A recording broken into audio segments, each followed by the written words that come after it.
Vos cosmétiques vous trompent et je vous propose de découvrir avec moi comment ne plus passer pour des pigeons.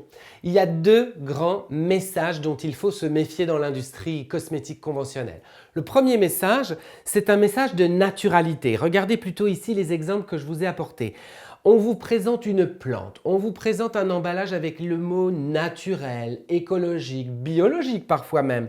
Et en fait, le produit n'est pas naturel du tout. Il contient des dérivés de pétrochimie, des silicones, c'est-à-dire des matières inertes qui polluent la planète, qui ne sont pas mauvaises pour la peau mais qui sont très discutables au niveau écologique, et puis enfin des conservateurs qui ont été décriés pour leur danger sur la santé. Alors, comment faire pour s'y retrouver? C'est vrai que là, ce n'est pas évident, mais pour un vrai cosmétique naturel, l'important ce sera de lire la liste des ingrédients et on en parle dans une minute.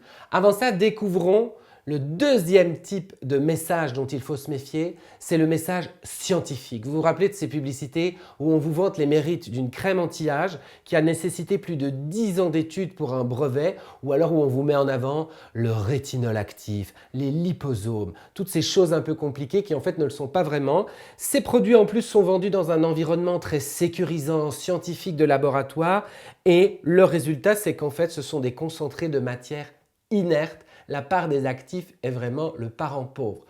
Comment faire? Il faut lire la liste des ingrédients. Faisons l'exercice. Regardons ici par exemple une crème assez récente qui utilise justement le code de la science. Retournons l'emballage à la recherche de la liste des ingrédients et observons les 5 premiers ingrédients. Les 5 premiers ingrédients de cette liste sont les plus importants de la formule et vous aident à savoir ce qui compose environ, bon an mal an, 70% de cette formule.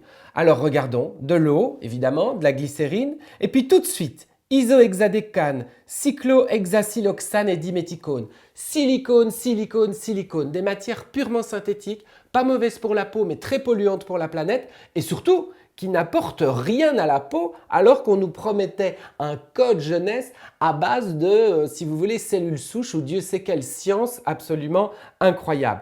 Je vous passe les détails de la suite de la formule, il y a des matières plastiques si ça vous intéresse. Dans l'autre famille, c'est pareil. Les ingrédients ici sont également à notre portée. On a là un emballage par exemple assez naturel, on voit le mot essentiel, on voit des feuilles et puis boum, si on tourne la liste des emballages, on y retrouve également dans les 5 premiers ingrédients de la silicone, de l'alcool et des dérivés de pétrole, oui, de la paraffine liquide, du pétrolatum liquidum si vous préférez. Et ça va être le cas également dans ces produits-ci où on voit lavande, etc. Donc méfiez-vous. Et que faut-il consommer? Vous allez me dire que tout est mauvais. Non, je n'ai pas dit ça. Ce sont de bons produits, mais ils n'ont pas de sens et ils sont polluants. Pour consommer quelque chose de bien, faites confiance soit au label bio. Et dans ces cas-là, vérifiez bien la présence du label bio sur l'emballage. Pas tellement pour le bio, mais surtout pour être sûr que la formule ne contient pas de silicone, de matière plastique, de conservateurs polémiques et de pétrochimie. Et puis surtout, lisez mon livre parce que dans ce livre, je vous donne les clés pour comprendre une liste d'ingrédients et pour ne plus être des pigeons en parfumerie.